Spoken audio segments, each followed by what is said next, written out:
අයිබෝවන් යාළුවනේ. අපි අද පෙන්වන්න හදන්නේ අමානෝ තහඩුවෙන් කොහොමද අපි මුදුන් මුළු වහලට සම්බන්ධ කරගන්නේ කියලා.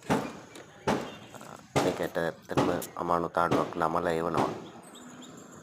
මුදල් 18ක තහඩුවකින් තමයි නමලා එන්නේ.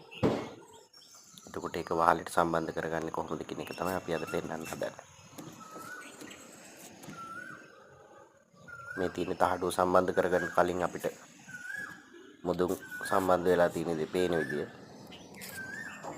එතකොට අපෙන් කට්ටිය අහනවා අපේ ෂොප් එකට ආපුවම එහෙම ඇයි මේක කලින් කපලා තියන්න බැරි කියලා.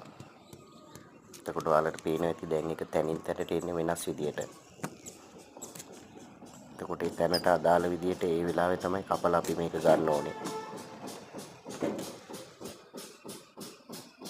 එතකොට මේ තියෙන්නේ මේ මුදුන් තහඩුව සම්බන්ධ කරගත්තට පස්සේ තියෙන පෙනුම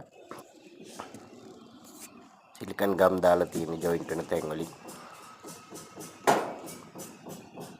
ඒ වගේම කිසිම සතෙකුට රිංගන්න බැරි විදියට තමයි මේක අපි වහලට සම්බන්ධ කරගන්නේ.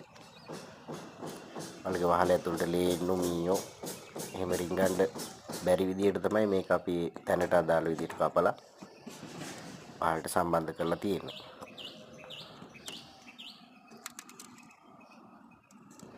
මේ සම්පූර්ණ වහලෙම මේ මහත්තයා අපිට කියලා වඩිම්බු වැහි පීලි බස් පෑෂින් ඒ ඔක්කොම සම්බන්ධ කරගත්තා. ඒක පිටිපස්ස අපි වෙනම වීඩියෝ එකකින් ගේන්නම්. මේකෙන් අපි ගොඩක් දුරට පෙන්නන්නේ මුදුන් මුළු කොහොමද වහලට සම්බන්ධ කරගත්තේ කියලා. මේ ඔයාලට පේනවා ඇති වහලේ ෆිනිෂින් එක. ඉතින් ඔයාලටත් මේ වගේ අපිට කියලා කරගන්න පුළුවන්. ඔයාලගේ වහලෙත් මුදුන් මුළු ටික සම්බන්ධ කරගන්න පුළුවන්, වැහි පිළි ගැට කරගන්න පුළුවන්. ඉතින් අපි ආමතන